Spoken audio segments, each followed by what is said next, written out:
Firstly, very clearly, and I want to say this, that because our negotiators often go to these negotiations think that they can delay decisions. And CB, me, Arjuna, Arjuna's team now also does training. So the Indian Foreign Service officers come to CSC for a 2-day training, all probationers. So every year, all the new recruits into our Foreign Service come to us for a 2-day training on climate change. And my message, and this is part of the message that we give them, is that please don't take climate change as an issue to delay decision making.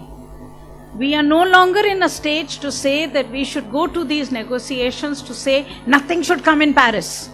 No, we want an effective and an ambitious deal. So it is in our interest to get effective and ambitious action. But it is also in our interest to get a deal, an agreement which is based on the principles of equity. So our message is that we need action, but we need that action to be underpinned on issues of equity and to our right to development. Very clearly, we do have the issue of apocalypse. We need to know that the negotiations are getting tougher. First, the world is getting warmer. We have heard that this morning. 2, the impacts are beginning to show. We have also heard that. 3, the rich did not reduce emissions as they had committed to do so. But 4, the poor countries are beginning to increase their emissions. It is exactly the question for China, it is the question for India, it's the question for South Africa, and slowly it will become the question for all of Africa. As Africa develops, it will increase its emissions. So the poor are beginning to increase emissions, but we are doing it when the space is already occupied. As I said, think of the cake, the half of the cake, in fact 3/4 of the cake is already been eaten up. Okay? So you have this historical load of emissions which has occupied the space. The next is that the remaining space and the amount of space which is available in the cake is very limited. And the issue of fund transfer and finance remain an empty promise. In this background, we need to go to Paris. In this background, we need to negotiate. It is also very clear that from 1992 to 2012, and I'm putting 2012 here because we have data for 2012 here that I'm using, the world has changed. In 1992, Annex 1 countries accounted for 70% of the annual emissions. Annex 1 means the rich countries which are as part of the Framework Convention on Climate Change, they are identified as countries that have to first reduce. Those countries were responsible for 70% of the annual emissions. In 2012, those same countries were responsible for only 43%, and the reason is not because they reduced, but because we increased. Okay? So the world changed from that perspective that they did not reduce, but we had to increase, and therefore we took up the space. Okay?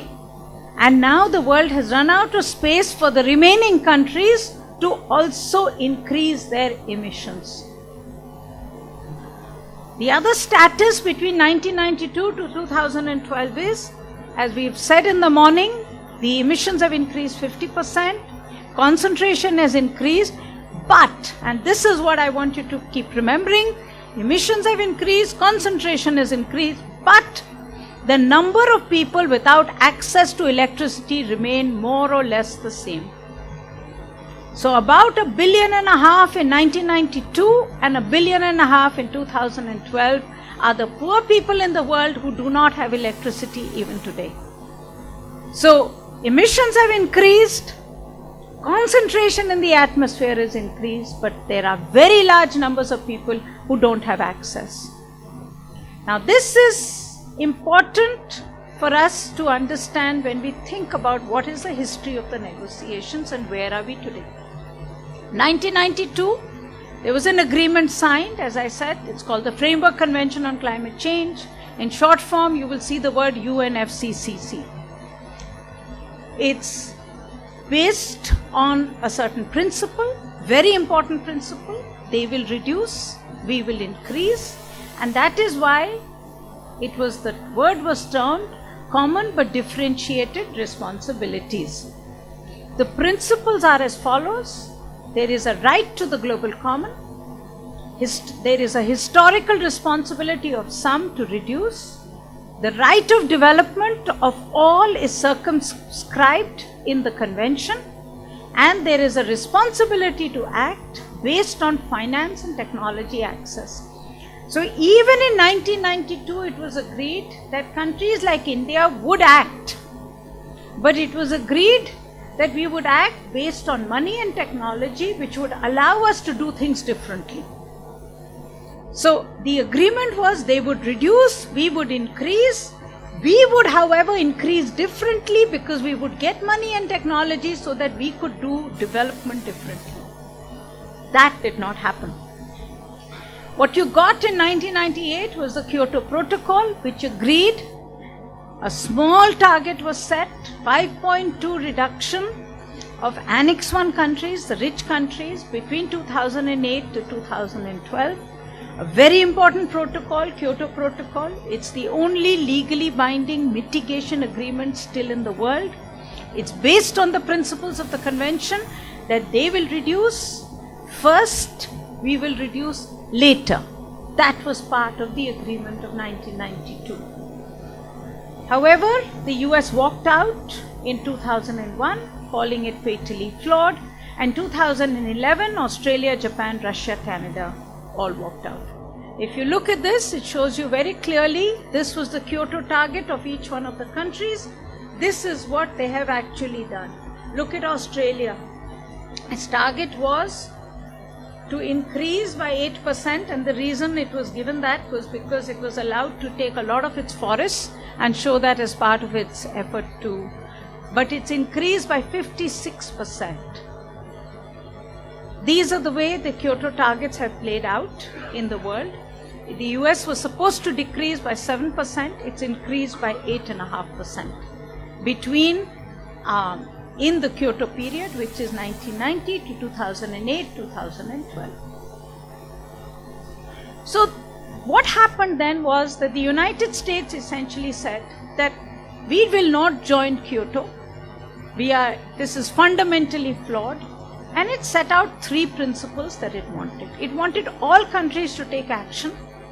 It wanted the firewall to be broken between the Annex I and the remaining countries. It said, unless India, China and everyone else takes action, we will not act.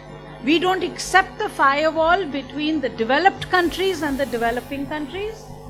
We don't accept the firewall that says that we first created the problem and you will have the right to development. That is not acceptable. We want the firewall to be destroyed. And the US wanted the principle of equity to be redefined.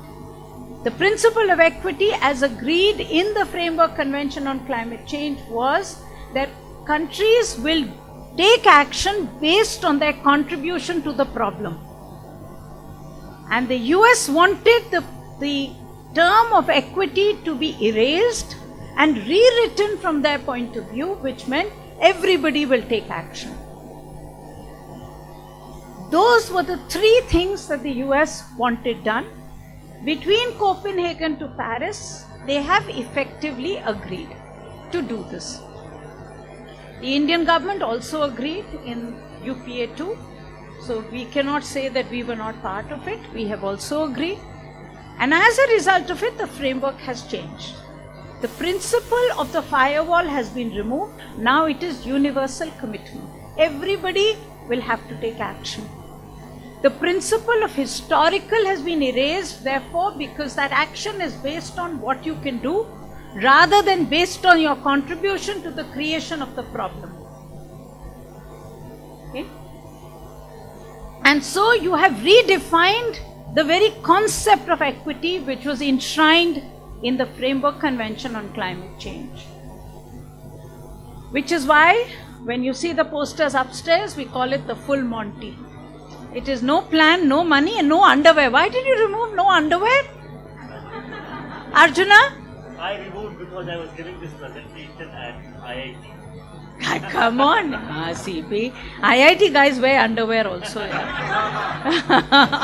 Or maybe they don't wear underwear, okay? So, as you know, this film, The Full Monty, is all about, and we had put this poster up. But the question still is, and this is the question is, that the developed countries say historical emissions of the past, they cannot be counted. And now we must talk about what is left to meet the 2-degree target. So they have redefined the concept to say, past, let's forget. That 21% that I've eaten up, don't talk about it. My forefathers did it. How can I be responsible for it? Okay? I am not responsible for all that. Let's only talk about now what is left. The budget that is left. And CB will explain to you, they're not even willing to talk about that. But they are saying all will contribute.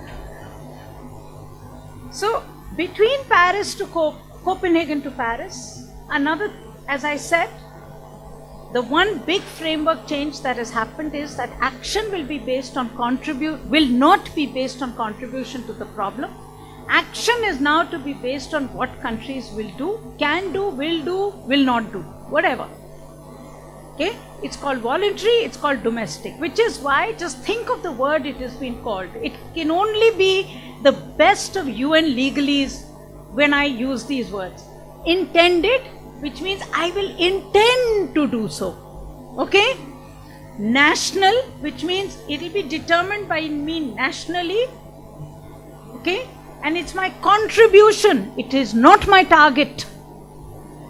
Okay? So the words are now politics. And the politics is very clear. It's my intended action.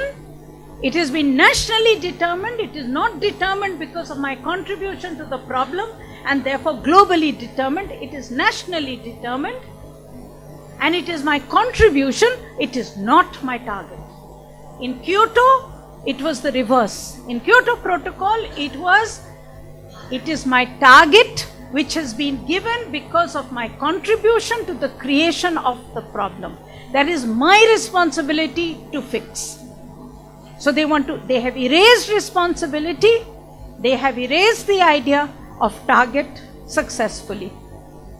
And they have redefined equity as everybody will decide what they can do, it is equitable.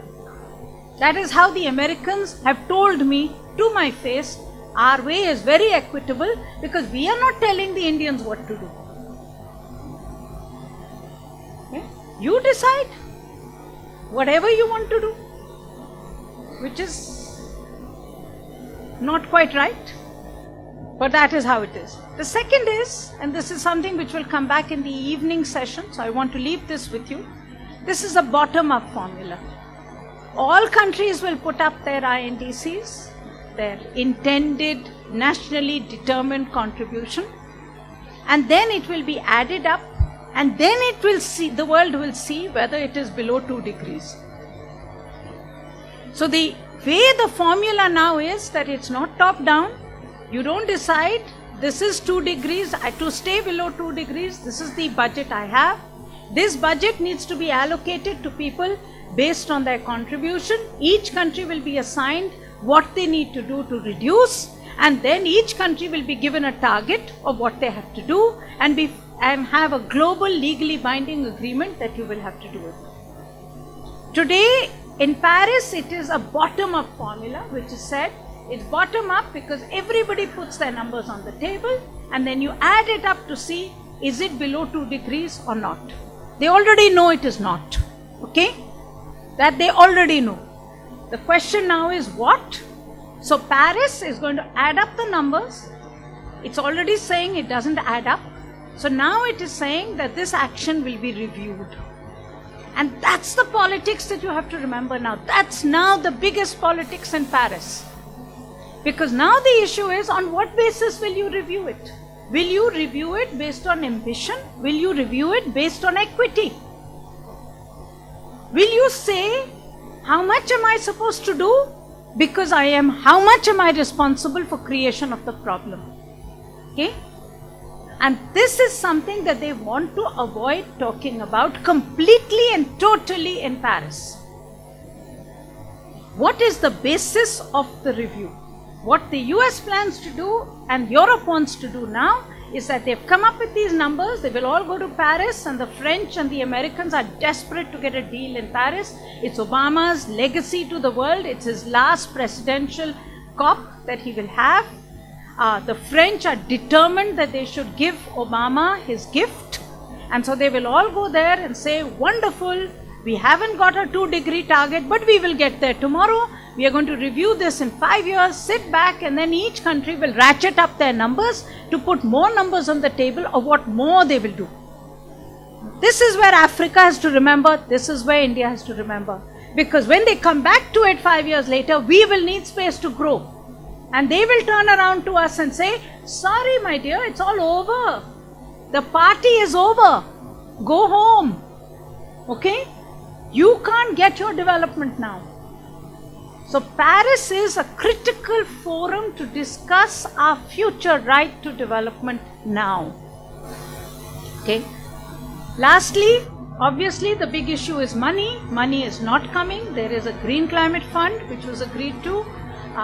The last figure is 10 billion, am I right, in terms of commitments, but 4 billion is actually been seen. Supposed to be 100 billion, okay? Now they are saying that it won't be public money, it will be private money, but they don't know how private sector will contribute, so basically there's no money. There's an adaptation fund, which is also empty, and now they want to de-link, and that's the other politics, de-link INDCs from financial commitments. Okay. In our view, equity is a prerequisite. This deal is about cooperation. If the rich emitted in the past, we will emit today and tomorrow. And if they want cooperation, then equity, fairness is a prerequisite in such an agreement. And that's what our message to our governments has to be. That the action is urgent, ambition is urgent, but we need to make sure that countries that have created the problem have to play their role in fixing it as well.